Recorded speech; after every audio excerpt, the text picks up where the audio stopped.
This is a video topic I've had an on and off type of a relationship with. At times I feel like I really need to make this video, and the next moment I don't think I need to make this video. That being said, I think you can guess from you watching this video what decision I ultimately ended up making. I also initially meant to make this video without any kind of script and just record myself letting everything out, but ultimately I decided it would be better for me as a creator and you as a viewer if I did a script to keep this video structured and cohesive enough to understand. And before we start this video, I want to preface that all I'm about to say comes from the perspective of a fan of nearly 8 years to this series. I love this series, perhaps more than any other media franchise out there, so I don't wanna hear people coming to type angry comments how I'm just hating on the series, because I'm not. The people who say that can go eat a dick right away. The reason I'm making this video is that it has become painfully clear to me that criticizing Zun's work in this community is the biggest sin you can commit, even if that criticism is deserved and comes from genuine want to see this series improve. I've seen that no matter what Zun does, it is met with almost cult-like approval and worship, which I find quite honestly disturbing. That being said, I also don't want you to take my word as gospel either, because I also understand that what I'm about to lay out on this video is highly subjective and will clash with the opinions of other people who may watch this video. And that's fine. That being said, I do however think that I'm qualified to talk about these things because, as I said, this series has been part of my life for nearly a decade. So without any further ado, I hope you will hear me out on this, so let us proceed to the actual video. Okay, to start this video, let us go back in time, the summer of 2014 to be exact. The Impossible Spell card is currently the newest installment to the series, and around that time I happened to stumble upon this franchise by watching a video series by Rapid Luigi where he lists his 50 favorite video game boss themes of all time. You and No One Was Her was on that list, and from the very first time of listening to it, I was hooked. From there I started listening to the other versions of the song, and soon after found the rest of Touhou's soundtrack. And after exhaustively listening to the music, did I actually start to dig into the actual source material, and even after finding out what kind of a game the series Touhou actually was, it took nearly 6 months for me to actually start playing. You see, I had a plan, because at school we had a course around the same time where we would buy and build our own PC. I had been lucky enough to get approval and sponsoring of my parents to attend, and my plan was to start making YouTube videos after I had built my PC that could record and edit videos properly. Touhou ended up tying into my plan as such that it was the game series that I decided would be the first one to be tackled on my to-be-created channel. And so, on 14th of December 2014, I uploaded my first ever Touhou gameplay video, together with a commentary. On that video was my 4th ever playing of any games from the series.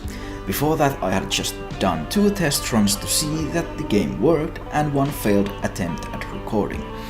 And it was after that video that it became kinda clear to me that I would become a Touhou-oriented channel.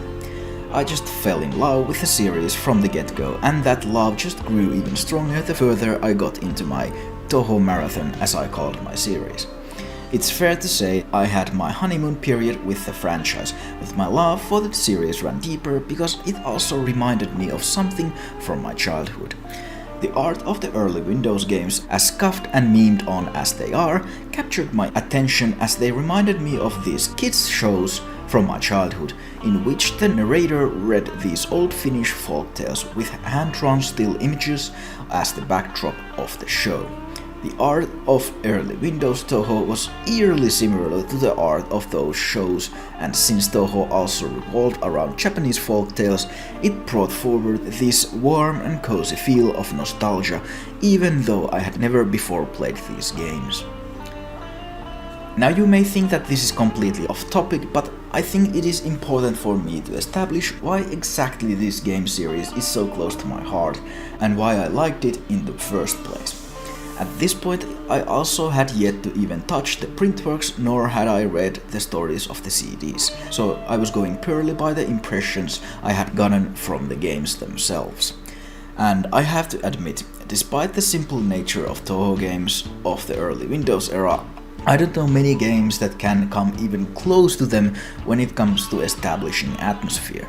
The three first Windows games just had that warm, cozy and almost shimmering feeling to them, as if the whole thing was just a dream, as has been the motif of Touhou games many times. And I think it is those three games that highlight Zun's genius when it comes to the art direction of his work, and overall I think they are the most cohesive out of all of his games, and a lot of it comes down to the early world building and the character interactions within those games. During the early Windows era, the world of Touhou was a lot more or less defined than it is today, and it relied heavily on soft world building and already vague nature of folk tales it heavily borrowed from, and I think this really enhanced the dreamlike feel of the games. The best I think this was achieved in the PCB, but that's just my opinion. That, accompanied by the character interactions within the games that often referred to previous games, events and characters, made the original trio a tightly knit pack that just worked on a level that's hard to put to words.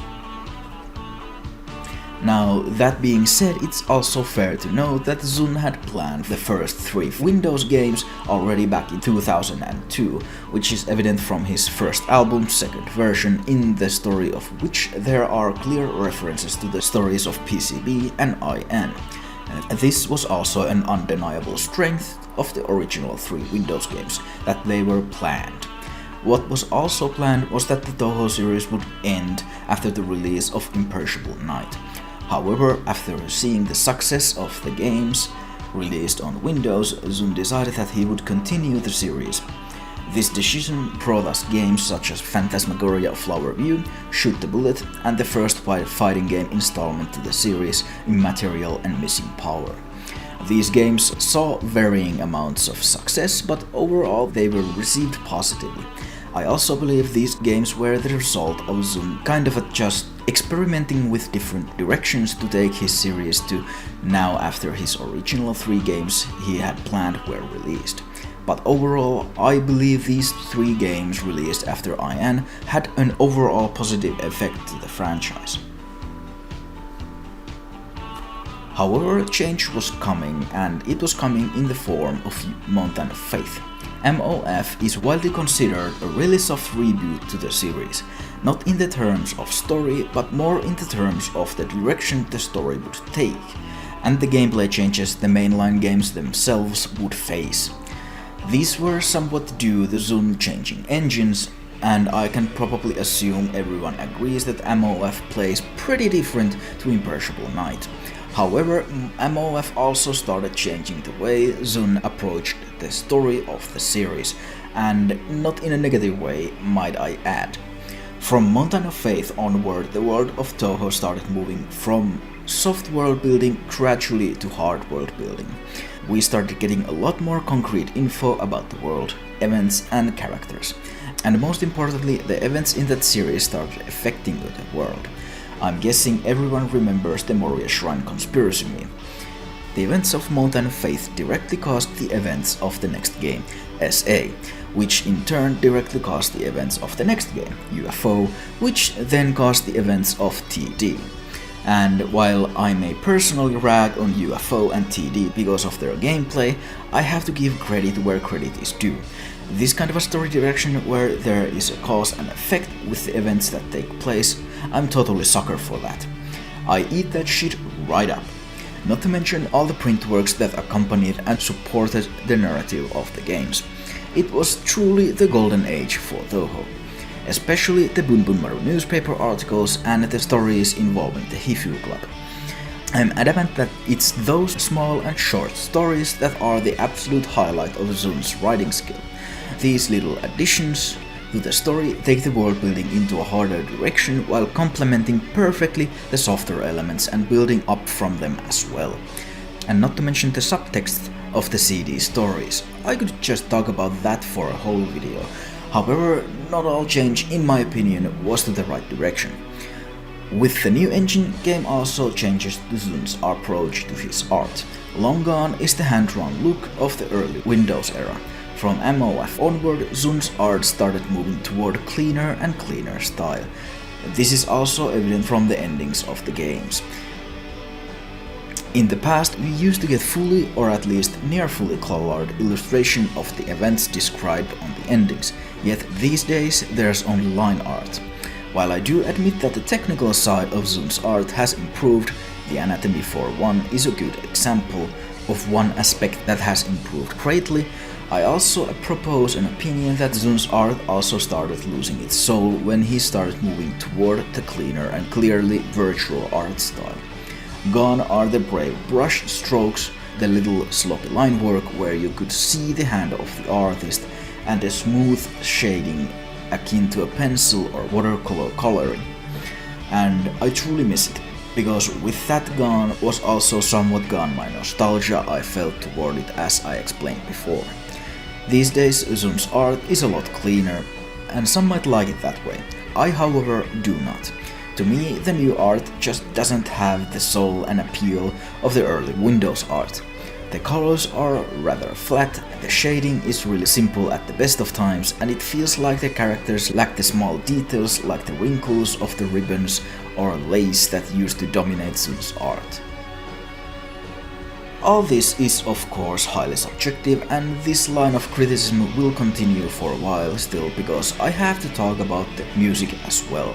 I think it's clear to everyone that Zun's most legendary and most loved classics come from the older Windows games. There are definitely real bangers in newer games as well, but to me it feels like the little older titles are the most beloved by the community. To me, what always stood out from Zun's music when I got into Touhou was the organic feel of it. The songs sounded as if they had been played with real instruments. Most of the time. And nowhere else I think this was more clear than in the album Dolls in Pseudo Paradise. I love that album, especially how real the instruments sound in the songs of that album. And I think everyone can agree that that started to change roughly around the Mountain of Faith. During and after that game, Zun started to move more and more toward clearly electronic sounds, while less and less of the instruments he used actually sounded real. Now, don't get me wrong, there are real bangers created even with those instruments as well. For an example, Pure Furies is one of my all-time favorites, and it has clearly electronic sound to it. But I still miss the old sound as well. And while we are at the topic of music, I must address my absolute distaste for two instruments it seems Zun has grown particularly fond of: the melodica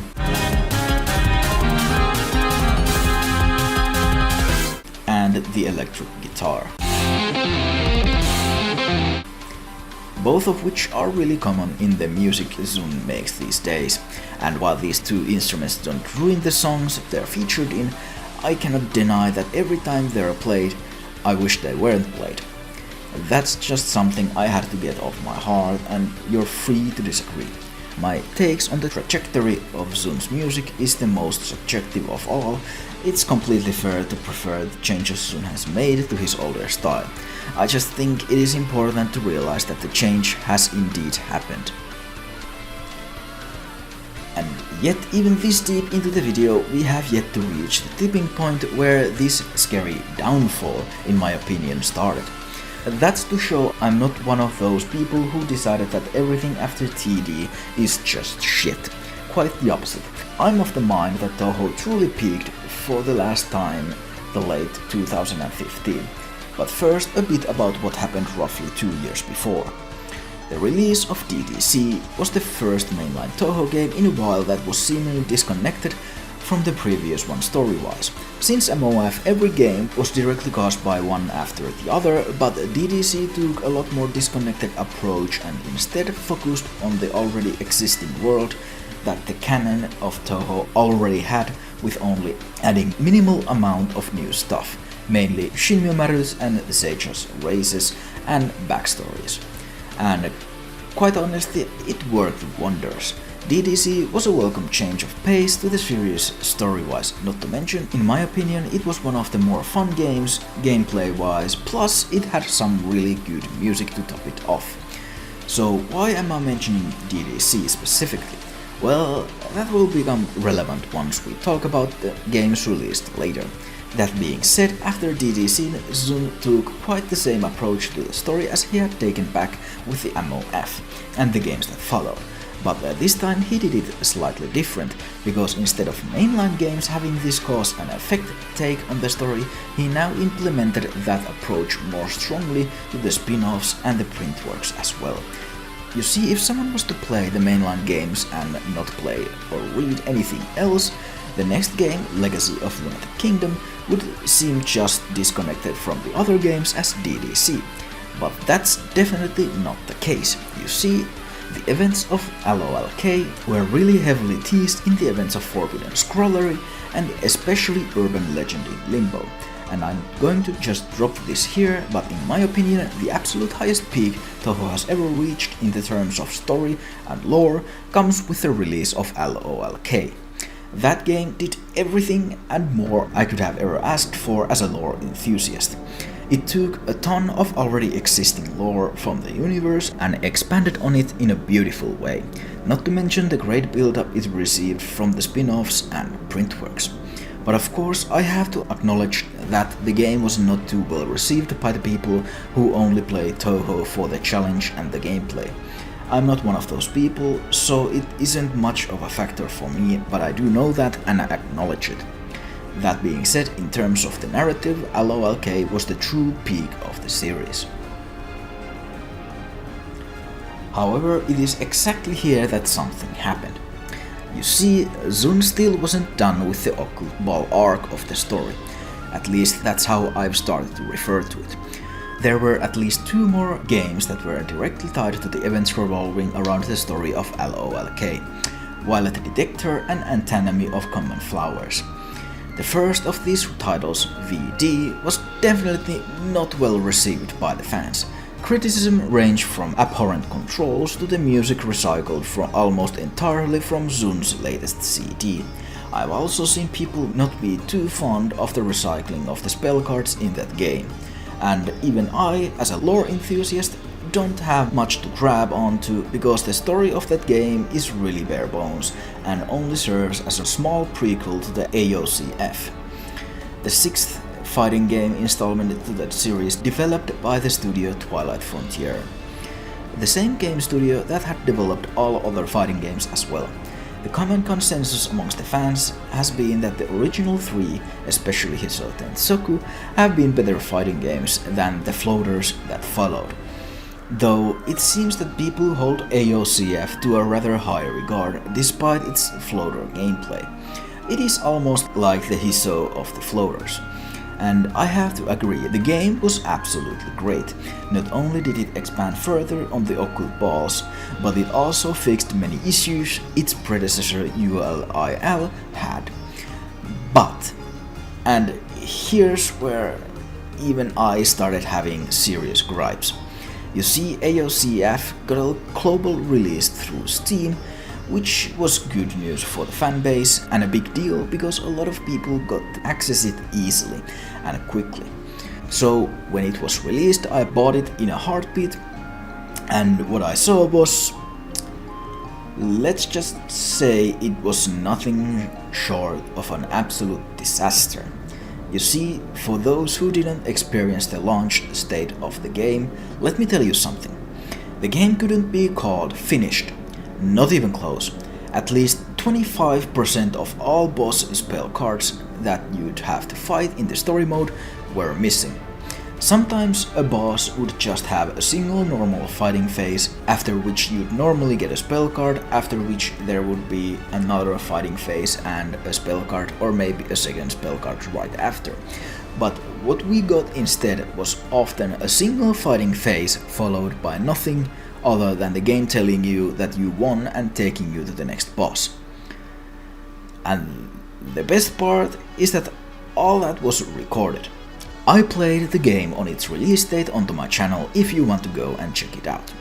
It was confusing and rather funny at the moment, but now I realize what an absolute disgrace it was. You see, the spell cards of the first few routes were fine.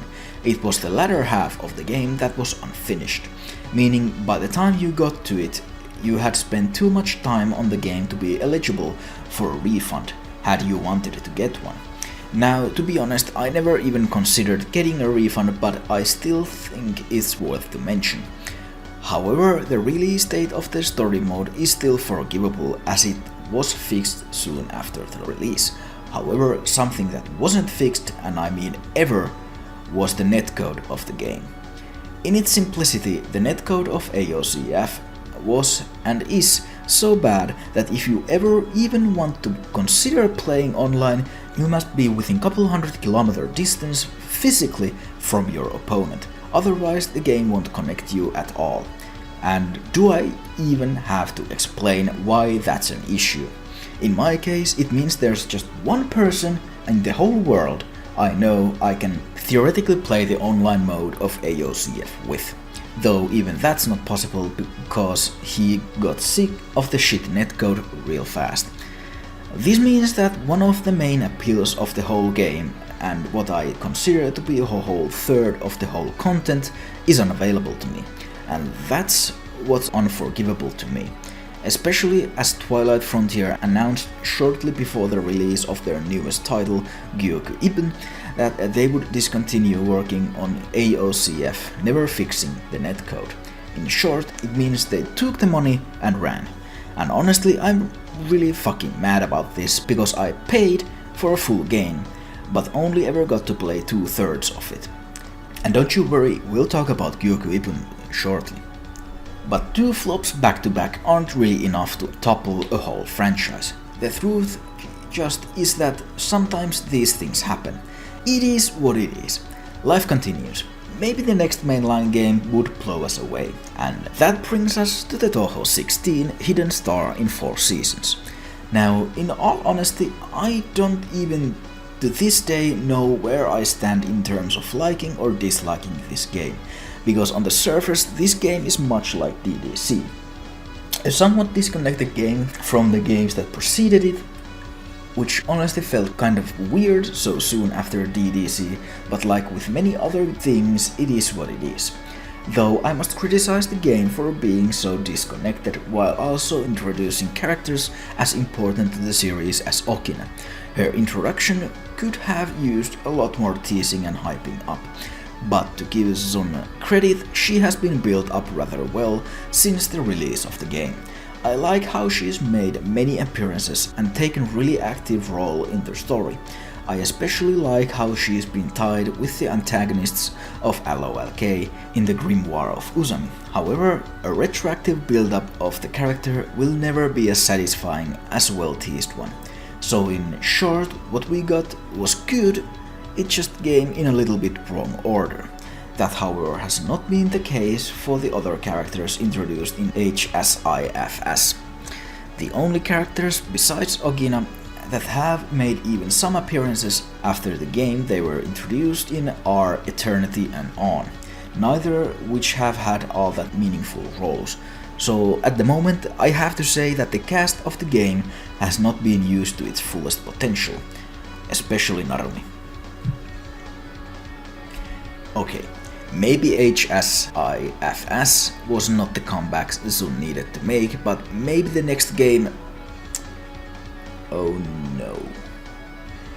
Those who know me know what's about to come, but if you don't, well, Wily Beast and the Weakest Creature was, let's say, an eye-opener for me. I'm adamant that this game is the worst of all mainline games ever released for this series. And now I must preface that this comes from the point of view of someone who doesn't care about the gameplay, but mainly the lore and secondarily the music. Because if it was only about the gameplay, then sure, this game would be pretty fucking acceptable. I mean, in terms of visuals as well, WBAWC is one of the better Touhou games out there. But that's literally the only two positives I can give this game, and neither argument I really give two shits about. Because let me give an allegory for the story of this game. It is as if you have been boogalballed for literally a year, and then just as you're about to come, Zun steps on your nuts and twists your dinky. That's how I at least felt. You see, Zun had teased a major hell event for a while now. First with the ending of WAHH, which we'll get back to later, but also with the events of visionary fairies in Shrine. In the latter, it was quite literally said by Hekatia that big changes are about to happen in Hell. So yeah, all signs pointed toward the next mainline or spin-off game being Hell-oriented. And may Lord have mercy when Wild Beast and the Weakest Creature was announced to be a darker game than normal. I had hope that this could be the next LOLK I've been waiting for, and oh, and boy, was I let down. Not only does this game have next to nothing else to do with Hell other than you briefly going there and being told, don't come here, go here instead. And where is this here? We're going off to the animal realm. God, I could make a video dedicated alone to how much I fucking hate that concept. First of all, what the fuck is animal realm? I mean, we are told that it's kind of an animal afterlife, but is it animal hell? Is it animal heaven? What the fuck is it? And secondly, why haven't we ever heard about it? If this game's events had been pre-planned even for 2 seconds, there should have been emerged a thought about, hey, maybe this pretty big realm should be mentioned beforehand or at least teased. But clearly no planning was done because no such teasing can be found anywhere. You'd think that if someone would know about Animal Realm, it would be Cousin, considering she is really close to animals of all kinds and even has her own hell dimension. Surely she, if anyone, would be the suitable character to tease up this place, but no. But okay, it's just one new dimension. What about the hell event that was teased? Well, I'd like to know too, because like I said, this game has very little to do with hell. This game was released about 2.5 years ago, and since then we haven't had a single game or print work or anything that would deal with the hell Hekatia governs. Gyoku Ibun doesn't count because it deals with the ancient hell below Gensokyo, which is a separate place. And all this could be acceptable if this game would at least build upon something existing from the lore, but no. The only callback we get is Miko's horse, the presence of whom in these games makes as little sense as everything else in it. Honestly, it feels like Zun knew this game was way too disconnected from the existing world, so he just thought, let's just throw in this one thing relating to a completely unrelated character considering the events and call it a day. I remember back in the day when the G-Boys server was still up. In there I used to say that you could take Wild Beast and Weakest Creature, switch the appearances and the names of its playable characters and release it to the wild, and it would make more sense as a doujin game inspired by Touhou rather than a Touhou title. It's just so fucking bad. And it was around this point as well when I started to adopt a saying that in my opinion describes well the state of Touhou's canon and the direction it was going toward. Wide as an ocean, deep as a puddle, because that's how it started to feel like. With every game since LOLK, Zun started to add more and more just bloat material to the world, places and people that had no pre-established grounds to even exist in it. Stuff like Okina the Third Sage and Animal Realm are just thrown in without giving them any thought of how should these places, people and events be teased or built up so that they'd at least make some sense. Because at the moment it feels like Zun is just throwing shit in without giving it any thought and just fixing it later like he did with Okina. But surely a mistake like Wild Beast and Weakest Creature wouldn't repeat. Oh fuck. Yeah, this was no different. is the newest Touhou mainline game released to date, and while I don't consider it as horrendous as Wild Beast and Weakest Creature, it is still bad. All of the same positive sides that applied to Wild Beast and Weakest Creature also apply to The game is rather fun to play and looks good. Also, as a bonus, the soundtrack was definite step up, in my opinion as well. However, the story of this game and the lore in it were scraped so deep from the bottom of the barrel that I was pulling my hair. Okay, at least we're not getting a new dimension without any pre-existing info on it. So what gives? Well, two main issues: the cards and Mizumaru. Let's start with the lesser of two evils, the cards. As a gameplay mechanic, they definitely work, no doubt. However, in all previous games, the gameplay gimmick of the said game has always been tied into the events of the story of the game quite tightly. This, however, cannot really be said about in the case of which it seems as if the gameplay gimmick was the initial idea and the way it was tied into the actual story was thought of after. I mean, just think about it. A character says that they are gonna just take the cards. Nope, some magic prevents the card from being given or taken without any money being involved. Or how about character asking why these cards were even made? Well, they were made so that people would trade them and give me power. So, to me, that sounds like the laziest explanation imaginable. Okay, and now people are probably saying to come up with a better explanation myself then. And that's what I'm going to do. Okay, let's start with the cards themselves. They can stay as they are, but I'm gonna change them from being their separate card system and tie them into an already existing card system we have, the spell cards. Why this wasn't done from the get-go, I don't know. It seems just so obvious to me. And then instead of the cards being made by some god, we're gonna have that god influence the people of Gensokyo to just trade their own, probably modified spell cards. It's literally the same functionality as the already existing explanation, but without unnecessary hoops and loops. It also removes the reason to steal these new and mysterious cards, because they aren't new or mysterious, people are just compelled to sell and trade their spell cards. On top of that, it would also remove the glaring plot hole of someone making cards based on other people they don't know exist or have ever met. This all could have been just so easily improved. It is clear that the trading card gimmick exists solely to be this new thing and appeal to the new audiences. And even if I particularly don't like the idea of overbearing pop culture references in a game, mostly revolving around old folklore, I can still understand how it could be implemented in a satisfying way. I just don't understand why it had to be done so awkwardly.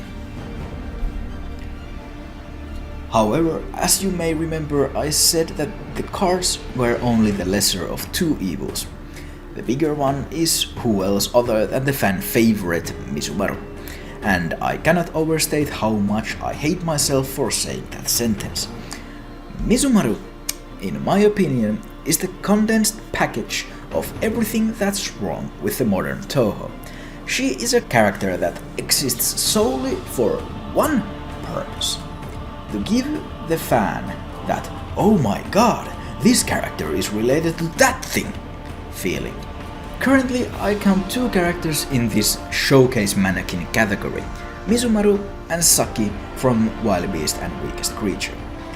They serve no other purpose in these games other than to yell at the player, remember this thing? This new thing is a callback to that old thing, be amazed! Basically, shitty fan service. And why do I say this? Well, the whole of Mizumaru's character can be condensed into this one thing. She made the Hakurei orbs. And that's basically it. Every single person who's played PC 98 era Touhou games knows that the orbs used to be a pretty fucking big deal.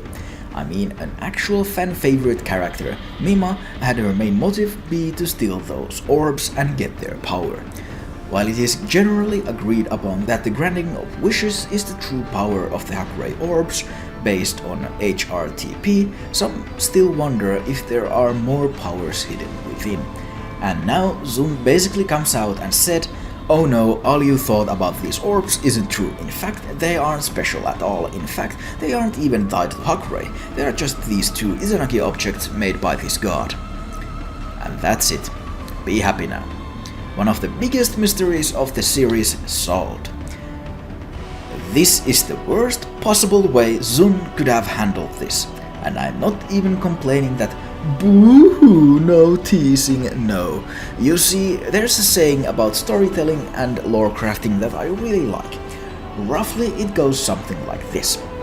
If you have a mystery in your story that people like to spread around, no solution you might ever come up with can ever compare to the collective imagination of the people who have thought about your mystery.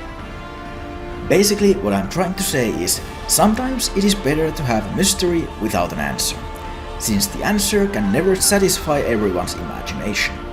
And in Mizumaru's case, it met no one's imagination. She is just a random 4th stage boss that Zun just tells us to like because she's important or something. Now to be fair, it isn't all shit and feces.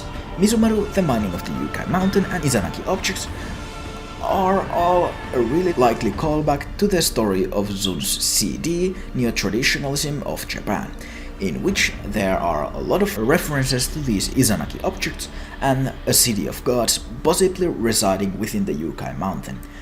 These are really cool callbacks on their own, so why did Zun feel the need to tie the Hakurei orbs into it as well? It just doesn't make any sense. And like before, I'm now proposing an alternative course of events that I think would have been better. Have the UM story be roughly the same as it is. However, remove Mizumaru from equation and replace her with just some other character.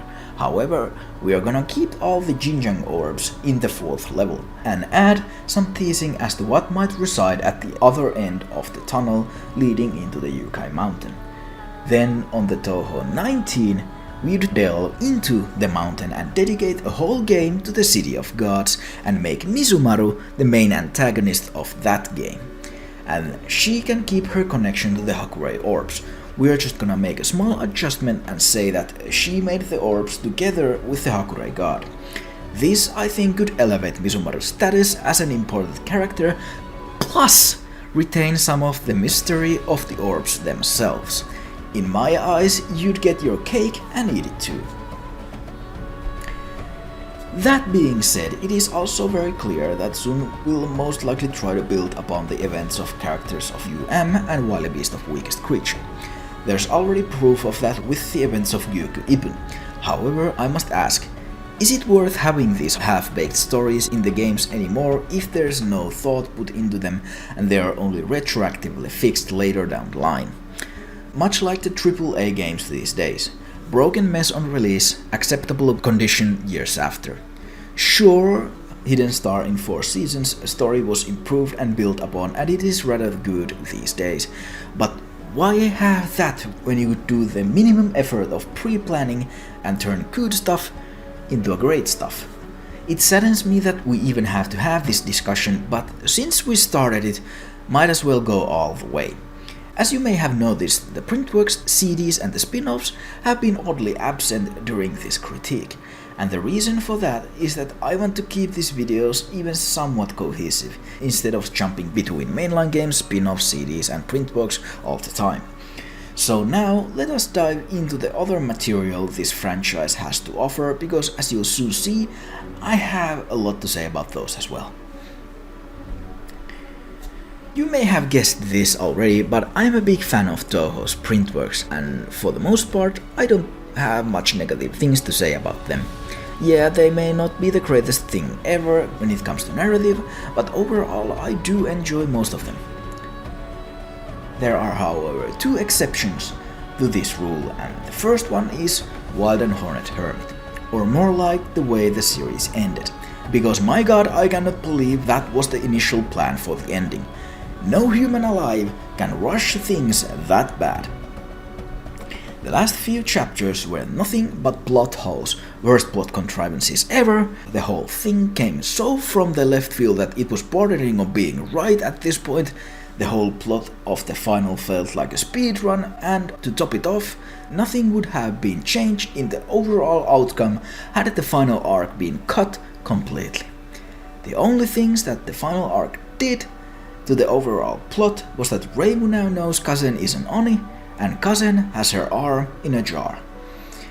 That's it. I won't go into too much detail on why I dislike the ending of Wild and Hornet Hermit, because I have a whole video dedicated to it already. And I should note, I dislike only the ending of Wild and Hornet Hermit. Everything else about it is really cool. Then let's continue to the other print work I have things to say about.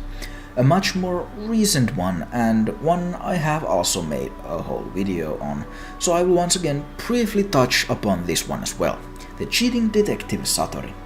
In its simplicity, why I don't like this print work is that Zun promised one thing and delivered something else. In short, CDS was supposed to be a detective story, which it is on the surface. We have a detective and a criminal. But CDS is not a detective story, it's a chase a criminal story. A detective story is supposed to attract the reader's intrigue with the promise of, well, a mystery.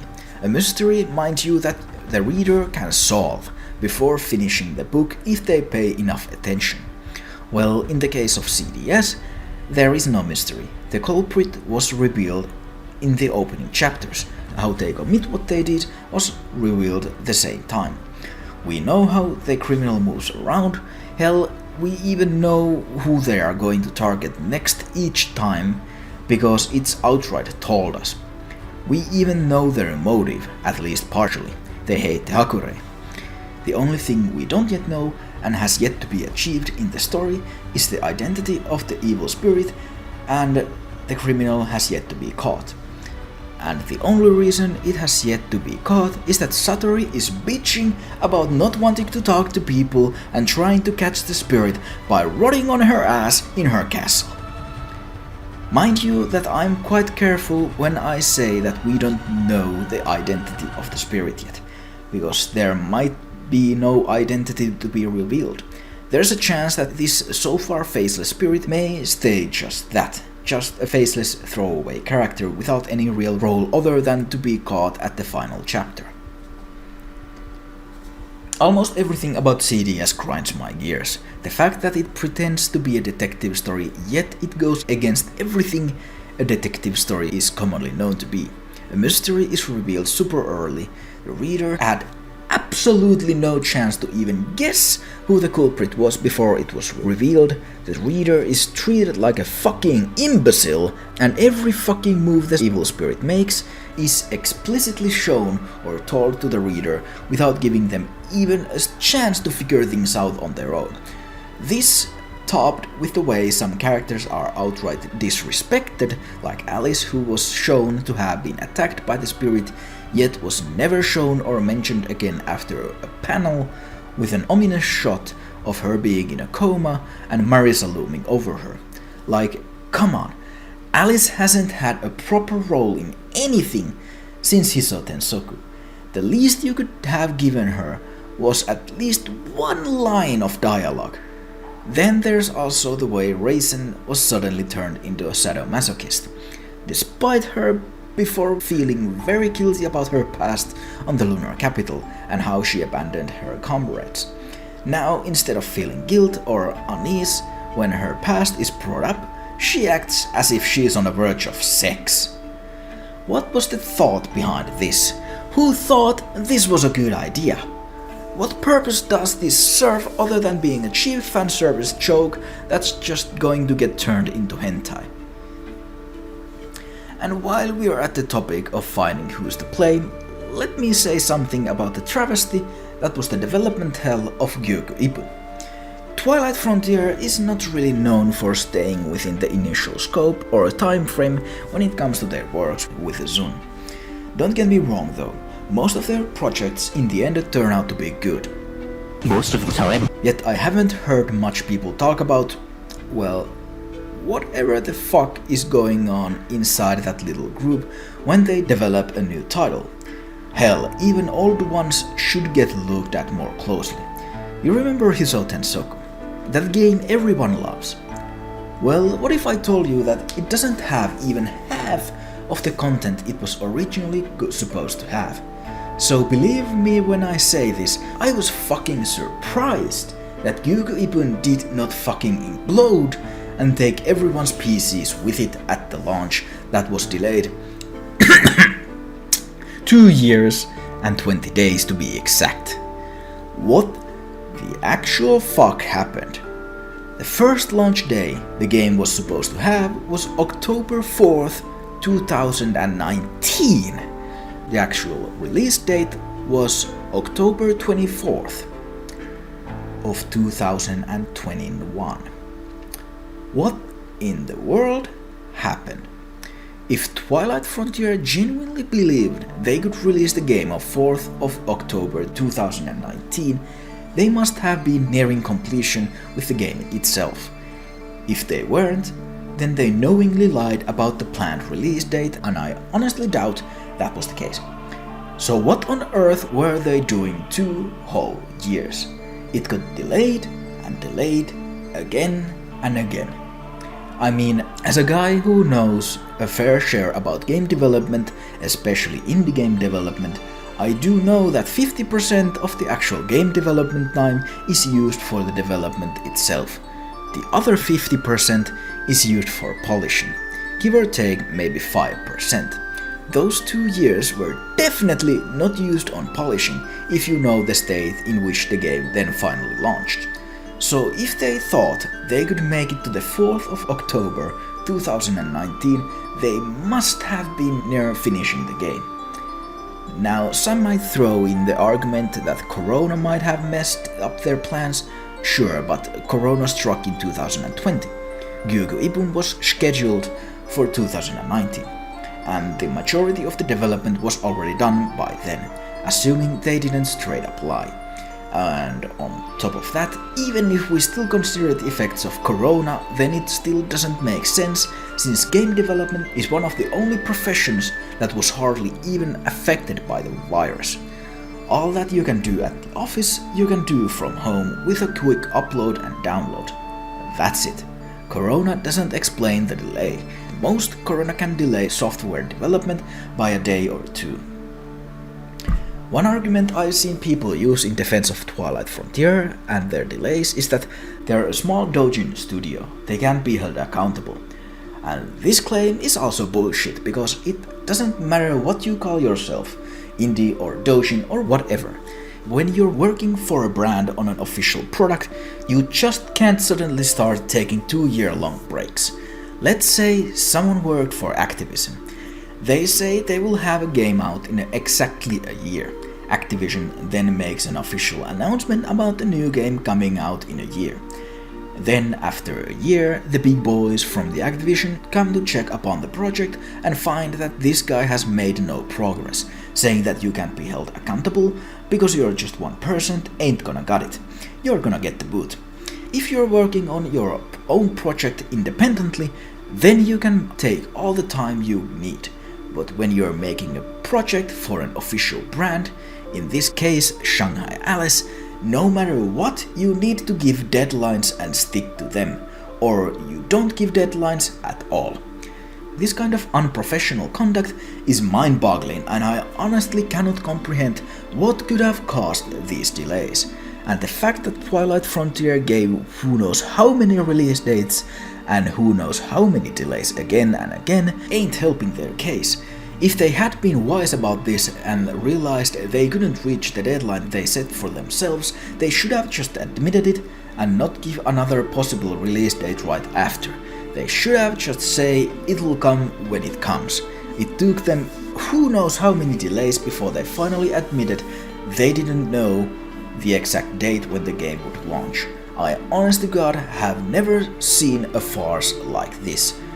I swear, the delays became a meme on my Discord channel, and that meme died before the game was even released. When it was finally released, Most of us had already even forgotten that the game was even coming anymore. And it's obvious that the release date of the game did not satisfy most people. At the time of typing this script, the Steam charts show that the highest amount of simultaneous players during the past 24 hours was just 16 players. Mind you, this game is just little over 3 months old. UM is over twice as old as Gyuku Ibun, yet its highest amount of simultaneous players was twice of Gyuku Ibun at 32. This trend can also be seen on AOCF's charts. Remember how the netcode of AOCF was literally unusable? Well, clearly people aren't happy playing PvE, as the highest peak of simultaneous players during the last 24 hours was mere 9. Let that sink in. These games are dead. Gyuku Ibun is dead just 3 months into its release. This shit is not normal. But that's enough raving about Twilight Frontier and their most recent plunder. We still have 2 more topics to cover, and this video is already too long. The second to last field of Touhou that I wanted to touch upon are the CDs, most notably the latest one released. Now, from the get-go, I must say that the CDs are my favorite aspect of this whole series. I love them the most out of anything ZUN has released. On top of having, well, good music, they also tend to have the best and the most interesting pieces of prose ZUN has ever written. They are quite literally masterpieces that complement the rest of the series on a level that's hard to put to words. Now then, the second latest CD ZUN has made was released back in 2016. So needless to say, come 2021, I was really missing the new CD releases. Then, out of nowhere, ZUN announced a new CD to be released at the end of 2021. I was overjoyed. This could be the long-awaited comeback that I've waited for, the thing that could lift Touhou back onto its feet. Oh, how wrong I was, and how my expectations were brutalized. After 5 years of waiting, the new album we got contained just 3 songs, 2 of which weren't original, and the third we'll talk about later, but just know it isn't even Touhou related. On top of that, the album had no story to go along with it. Needless to say, I was more than disappointed. But hold on, ZUN has released a similar album before. The Unknown Flower Mesmerizing Journey also had just 3 songs, no story, and only 1 original song. Yeah, the 2 are similar. So similar in fact that Unknown Flower was released 5 years after the release of the album before that. But there's one glaring difference: the reasons why these albums were made. Unknown Flower was made and released in order to pay respects to the victims of the Fukushima accident and hope for the fast recovery of the affected regions. The new album, Rainbow Colored Septentrion, however, was released to promote an ad song ZUN was commissioned to make. A little backstory. ZUN was approached by a person who was a big Touhou fan. They represented the Tabayama village and its tourism campaign. This person commissioned ZUN to create a song for their tourism campaign, which ZUN agreed to do. You up to speed? Good. All is still fine, nothing's wrong with this. ZUN was paid and Tabayama village got their ad song. However, what happened next is what I have an issue with. ZUN released this album and sold it together with the promotions for the Tabayama village's tourism campaign. To put it simply, ZUN sold his fans a literal advert, which, no matter how you look at it, is unethical. As far as I know, the money ZUN made from selling this ad was not donated to the village, which would have changed my opinions about this somewhat. However, not enough to consider selling ads disguised as new content for your fans unethical.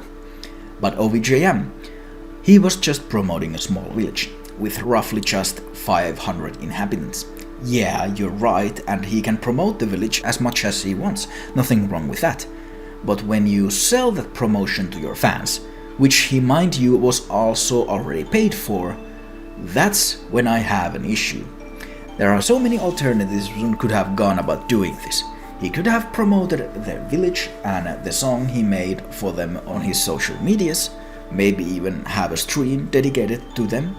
But selling that advert to your fans was not right. You may think otherwise, or that I'm wrong or whatever. I won't change my moral compass when it comes to business ethics. Selling adverts disguised as something else is unethical, and that's the hill I'm absolutely willing to die on. But with that, we have pretty much covered everything that's canon to Touhou and worth talking about covered.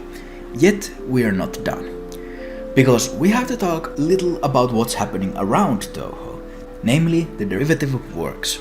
Almost since from its introduction onto Windows, Touhou has had a wide variety of fanworks and derivative content made from it. Zun has been really open about this and encouraging fans to create their own games, music or whatever they want from the Touhou formula. And this is great. It's undeniably one of the reasons why Touhou got so big.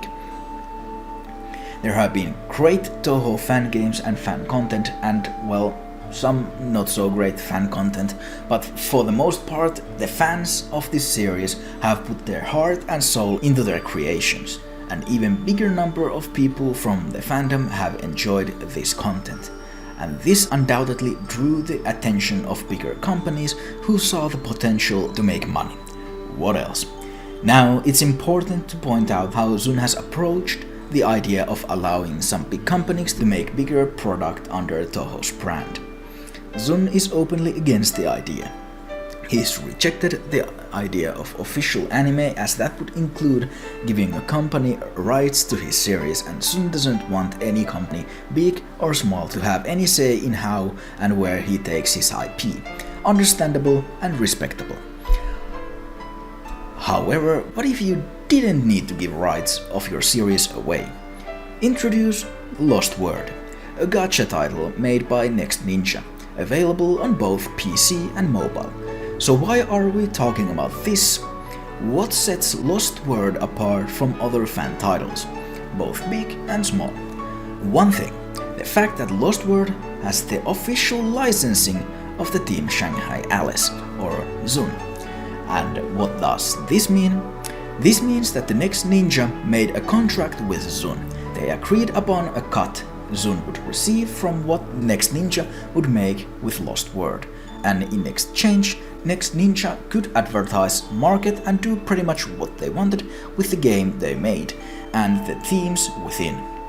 On the surface, this sounds good, and it really is. Zun gets a cut and the company gets free reins over the game. So, all good? No. Let's go back a little and remind ourselves what kind of a game this was. A gacha title. And there should be all the info you need to understand why the existence of Lost Word is anything but good. But I'm sure there are people who don't get it. So let us go deeper. Gacha games are designed around one key feature: to get the player to spend money on a virtual slot machine, so to say, in order for them to earn in-game skins, characters, items or whatnot. Pretty much one-to-one definition for gambling. See the issue yet? Gacha games exist solely to squeeze payments, both big and small, out of the player with the possible reward of dopamine boost that they get once they unlock something they've been after. Companies use various tactics to ensure player spending, be it the fear of missing out, throttling of the gain of in-game XP or whatever to a painful crawl, making the good drops so rare that you just have to spin the wheel again and again, or making the stuff that's unlockable through the slot machine so ridiculously overpowered that if you don't spend money you're practically locked out from the game. Methods are numerous, and what I listed are just some of the more common ones. Squeezing money out of the player and coaxing them into literal gambling addiction is the sole purpose of gacha games. And when you realize most of them, Lost Word included, is marketed to children and young teens, the problem should be painfully obvious. But OVJM, I hear you say, I haven't spent any money on Lost World. Well, that's good for you. But just because you haven't spent money on the game doesn't mean other, more susceptible people wouldn't spend copious amounts of money on it. Especially kids are easy to manipulate to spend money on a gacha game. And if this is not talked about openly, more and more will get addicted to these virtual slot machines. I've heard people say how the fact that Lost World has become crazy popular is a good thing. I disagree 100%. I think it is absolutely horrible. It is in fact starting to get so bad that some people, when they heard about Touhou, think only about Lost World. To them, Lost World is Touhou. Of course, that's just an extreme case, but I've also seen people who think Lost World is an official Touhou game and 100% canon. Remember people, officially licensed doesn't mean the game itself is official. Those two are different things. Though it is easy to understand why some people would think that Lost World would be an official Touhou game. The game is heavily and openly marketed, and on top of that, ZUN has associated with the game and its developers quite a bit, which I wouldn't have an issue with if the game was anything else but a gacha shit. But this really cannot be blamed on ZUN. He just made a deal. It's developers of the gacha games themselves that should be shunned. Because unlike with other forms of gambling, gacha games and other games with loot boxes and such aren't recognized as gambling globally yet. And as such, gambling laws don't affect them in most cases. This allows gacha games to be absolutely outrageous with their drop rates and all other reward rates. Viewer discretion is advised for couple following minutes. In the next part I will make a pretty extreme comparison on the culture of gacha games. Note that this is not directed at anybody who watches this video nor anyone who plays gacha games. This is an outburst of my hate toward the greedy scum of the earth who make the gacha games. You have been warned.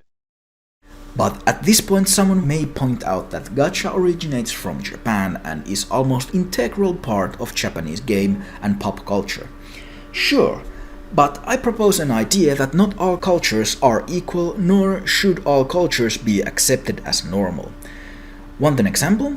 Just because we Finns used to fuck cows and sheep, I mean, it got so bad that written records show that bestiality was the most common crime here back in 18 and 1900s. Yes, even more common than fucking thieving. I want nothing to do with bestiality in any shape or form. And yes, I do compare people who develop gacha games to people who shank fucking animals. It is that disgusting to me. And what I find especially disgusting is something specific you can do in Lost World. You can marry your favorite character within the game, which apparently gives them a wedding dress outfit. And you can do that to any character. Any. Even to characters that look like fucking children! Oh, but it's just the skin, some neckbeard tries to argue now, to which I say shut the fuck up. Because that marriage system includes you literally giving them a wedding ring. Let that sink in. You can literally marry a character that looks and acts like a fucking child. And people defend this shit. I literally cannot believe that I have to point out that this is fucking creepy and disgusting. If you're gonna have this kind of a system in your game, at least make sure it doesn't promote this kind of shit. Jesus! But like all good things, even this video must come to an end eventually. This has been the first time I've ever just sat down and written down my thoughts and feelings regarding Touhou's current state. And I want you to understand that all this comes from a genuine love for the series. Nothing I've said comes from any kind of hate towards ZUN or the series, but genuinely want to see this series thrive and shine once more. Of course, most of the stuff here is highly subjective, and it's fine if you disagree with points I have laid out in this video. My only hope is that I got you to think about all this, because the way it seems to me, people within the Touhou fandom rarely question or criticize anything that ZUN publishes, and those who do are shunned by the community. It's a sad state of being, because the only way for anybody to improve is criticism. But I won't keep you here for any further. This video is colossal already the way it is. I hope I managed to invoke some kind of thoughts with this video. My name is Touhou, and we'll see in the next video.